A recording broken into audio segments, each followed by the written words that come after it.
Kanto didn't work out too well for Ash, and the Orange Archipelago was a rough ride, but what if Ash Ketchum chose to do a Nuzlocke at the beginning of his Johto journey? As I said in the first video of this series, I'm sticking to only 2 major Nuzlocke rules. You can only catch the first Pokemon you see in an area, and if a Pokemon faints in battle, it can never be used again. The second rule is easy to understand, but I apply the first rule for the anime by replacing any Pokemon Ash would catch with the first wild Pokemon seen in that area. Spoiler, this doesn't actually happen in Johto, but it could have in Kanto when Ash would have had to catch Magnemite instead of Muck. And if he would have caught 2 Pokemon in the same area, he would forgo catching the second Pokemon. But on to the run. Ash enters Johto with a party of Pikachu, Bulbasaur, Charizard, and Squirtle. Kingler, Muck, Tauros, and Snorlax are all with Professor Oak, and of course Butterfree, Pidgeot, and Lapras have all been released by now. Primeape is also still away training. Normally, Ash never calls on the Pokemon with Professor Oak until the League Conference, but for this series, I'll be adding them to his team only after he loses a Pokemon. So, for example, if he lost Pikachu, he would then add 1 Pokemon from his box to the team. I'll add to his team based on the order they were caught, so Kingler would then be added to the team. Ash is supposed to end his Johto journey having caught Heracross, Bayleaf, Cyndaquil, Totodile, Noctowl, and Donphan. Let's see if he still manages to do that during a Nuzlocke, or even manages to get past day 1, which he didn't do in Kanto. Let's begin Ash's Nuzlocke Johto adventure.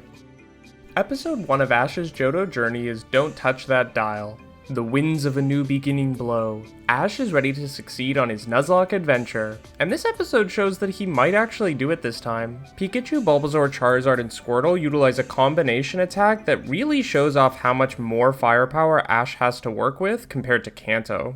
4 Pokemon who like you is a much better start than 1 Pikachu who hates you. But yeah, he gets through this episode without issue. We're already doing better than Kanto. Episode 2 is a close call with Pikachu, but ultimately ends well. If Casey, a brand new trainer the gang meets, were doing a Nuzlocke, however, Ash would have wiped her out. Harsh. In Episode 3, a sappy ending, Ash is lucky enough to still catch his Heracross, as it was in fact the first species he saw in the episode. Huzzah! Ash successfully ends an episode with more Pokemon in his team than when he started. Nuzlockes don't usually go this smoothly. Episode 4, Roll On Pokemon, and here we see why Nuzlockes don't go smoothly. Ash's lovable Heracross, who I really hoped would be with us for many episodes, loses against Rochelle's Donphan. The first Pokemon Ash caught in Johto is also the first Pokemon Ash loses. Sigh. But, since he lost a Pokemon, Ash can then replace him with a Pokemon in the box. In this case, he adds Kingler to the team. Episodes 5 to 9 are uneventful in Nuzlocke terms. Gary rents a friend for the evening, they attend the Little Miss Blossom pageant, then it's Charlotte's Web meets Nancy Drew, a Snubbull chases Hot Tail, and Brock doesn't catch a Stantler for some reason. We're really gonna miss these simple episodes because episode 10, the Chikorita rescue, is as bittersweet as can be. Ash catches Chikorita successfully, but in doing so, he loses Bulbasaur, replacing him with Muck from the box. There are no easy victories in a Nuzlocke, and the bittersweet feelings only continue. After a few uneventful episodes, in episode 15, Fighting Flyer with Fire, Ash is able to win his first Johto badge ever against Faulkner, but with the Zephyr badge comes sadness. In the battle, Ash loses Chikorita against Faulkner's Hoot Hoot, and then Pikachu against his Pidgeot. Both are then replaced with the last 2 Pokemon in the box, Tauros and Snorlax. After only 1 badge, Ash has no more Pokemon in reserve, but does have a full team: Charizard, Squirtle, Kingler, Muck, Tauros, and Snorlax. Luckily, losing Pikachu here means that Team Rocket will leave the gang alone now. So, less battles to potentially lose Pokemon in. Hooray! Episodes 16 and 17 are uneventful, luckily, but then we reach an odd place in our Nuzlocke adventure. In episode 18, Ash leaves his Charizard with Liza in the Charrific Valley, so we're left with the question, would he still do that during a Nuzlocke?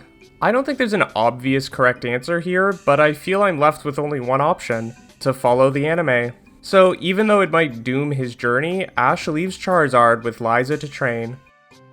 Johto gets a little wild and out with its light character of the day episode, so nothing of note happens again until episode 25, Good Quill Hunting. And despite running through a forest for half an episode, Cyndaquil is in fact the first wild Pokemon Ash sees this episode, so we can add the fire type to his party without issue. After delivering the totally useless and uninteresting GS Ball and receiving some of Kurt's specialty Pokeballs, Ash then heads to Bugsy for his second gym battle. Bugsy sends out Scyther, and instead of Pikachu, Ash sends out Squirtle first, as he often favors the Pokemon in his team he's most familiar with, and Squirtle's the last of his original team.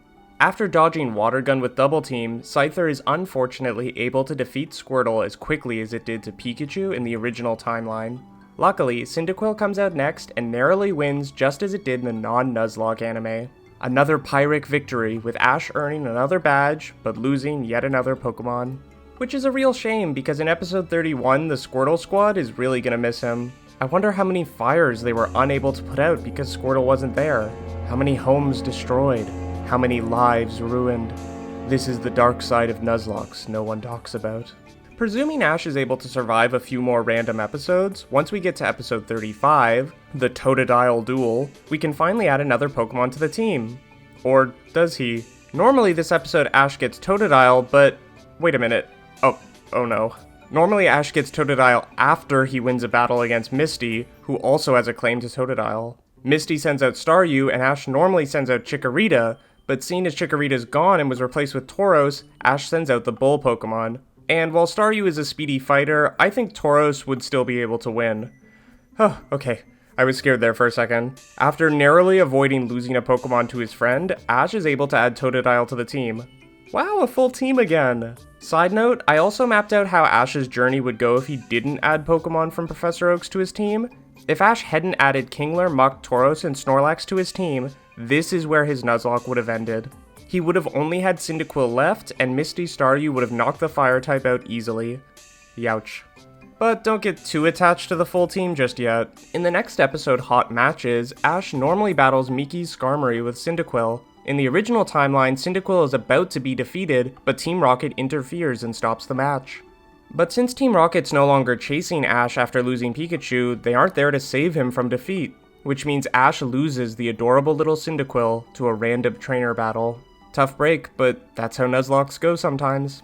Skipping over the next episode, we land on episode 38, Foul Play, where Ash normally catches his shiny Noctowl, but I have bad news.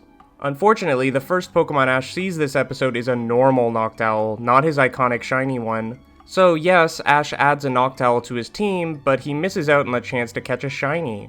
But missing out on a shiny Pokemon because of the rules is about the most Nuzlocke thing that has happened to Ash yet.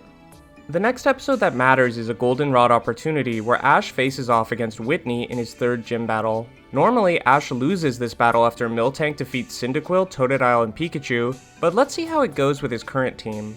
Instead of Cyndaquil, Ash sends out Noctowl first, and I'm gonna say that Noctowl defeats Nidorina and Clefairy as easily as Cyndaquil did, meaning we're left with only Miltank. And with its signature attack rollout being a Rock-type move, I hate to say, but Noctowl's done for. We barely knew ye. Ash sends out Totodile second like normal, but also like normal, Totodile loses against Miltank. Whitney's proving to be the killer we all know her to be. Without Pikachu to send out, Ash decides to send out Tauros. It's an epic bull versus cow showdown. And you might call me crazy here, but I think Tauros' added bulk and power would give him an edge in this battle that Pikachu didn't have. I think Tauros would win, earning Ash the Plains badge one episode early, but still at a heavy cost. Ash is left with only the usual boxed Pokemon of Kingler, Muk, Tauros, and Snorlax. In the episode The Bug Stops Here, Ash normally enters the bug catching contest and catches a Beedrill who he gives to Casey. But Casey really screws the Poochyena on that one. The first Pokemon Ash sees is a Weedle, but he can't catch it because Casey swoops in and catches it first, which means Ash can't catch any Pokemon here. So Casey doesn't get a Beedrill, and Ash doesn't win a Sunstone. Which sucks, but won't matter too much. We'll get there. Or maybe we won't. It's ultimately not that important. The next few episodes are uneventful in Nuzlocke terms, with the main thing of note being we don't see the fossil Pokemon in Fossil Fools because Team Rocket isn't there to wake them up. Oh well. We then have some more side adventures. Misty enters a Seaking catching contest, Brock returns Vulpix, we meet up with Duplica again, and Ash, without a grass Pokemon, doesn't enter the grass Pokemon tournament. Bummer. Though there's some fun episodes here, nothing major happens Nuzlocke-wise until Ash faces off against the gym leader Morty. Without Noctowl's Foresight and Psychic type moves, this is going to be a much more difficult battle. Especially considering some of his strongest moves with these Pokemon are normal types. Ash chooses to start with Kingler against Morty's Ghastly. And while Ghastly was able to injure Noctowl and knock out Pikachu in the normal timeline, I think Kingler could take it out using its powerful water-type attacks. But Haunter is another story. Since Kingler can't use Hyper Beam and it's limited in its movement without water around, I'm not sure he could keep up with Haunter. It pains me to say it, but I think Haunter would defeat Kingler using all of its tricky moves. Ash decides to then send out Muck. While the poison-type attacks of Muck are resisted by Haunter, at least they can actually do damage, unlike the normal attacks from Tauros and Snorlax. But if I'm being completely honest, I think Muck would be a sitting duck against Haunter after it's put to sleep with Hypnosis. The giant poison type could then be taken out easily with Nightshade. Things are not looking good when Ash decides to send out Snorlax. While Tauros has Earthquake, all of Morty's Pokemon could avoid it with ease, meaning Snorlax's Ice Punch, if he even knows that move at this point, is all Ash has left. I think after Kingler and Muck, if Snorlax has Ice Punch, he could probably take out Haunter, but against Gengar, we're actually in an interesting situation.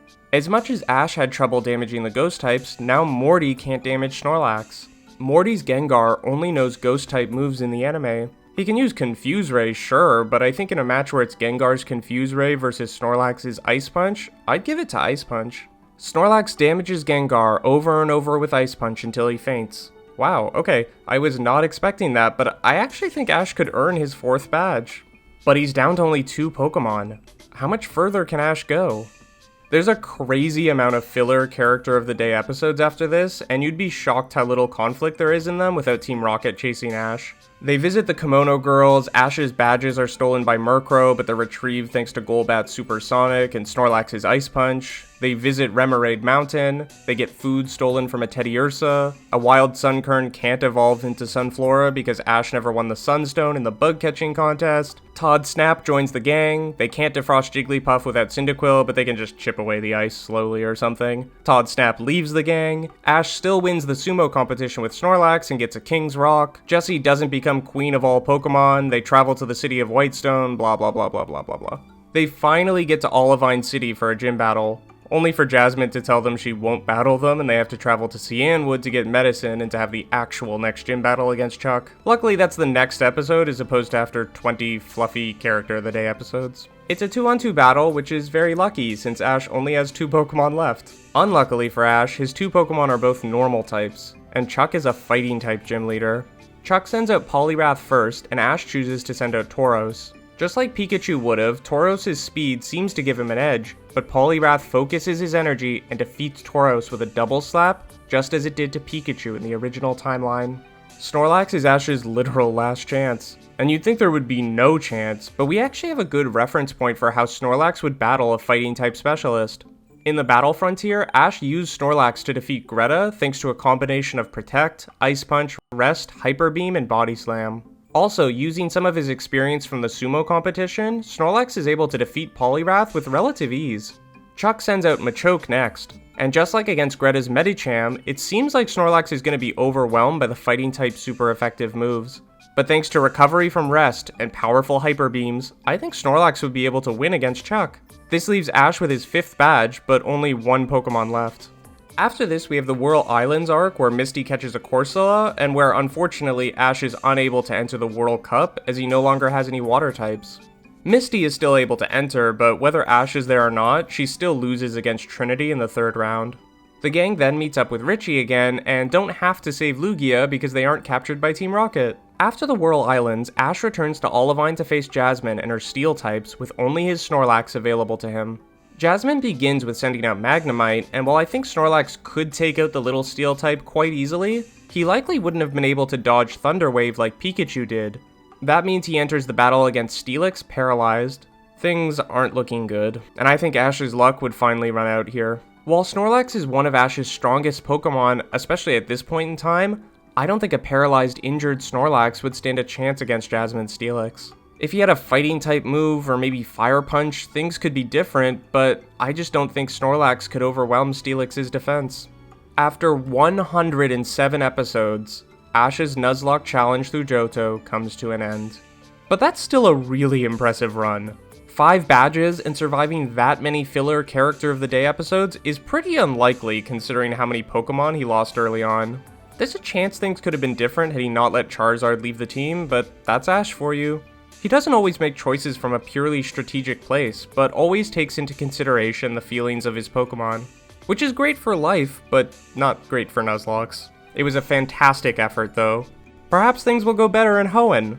But until then, thank you all for watching and following along on Ash's Nuzlocke adventure through Johto, and stay tuned for more videos about Pokemon and occasionally other cartoons and anime. Thanks for watching!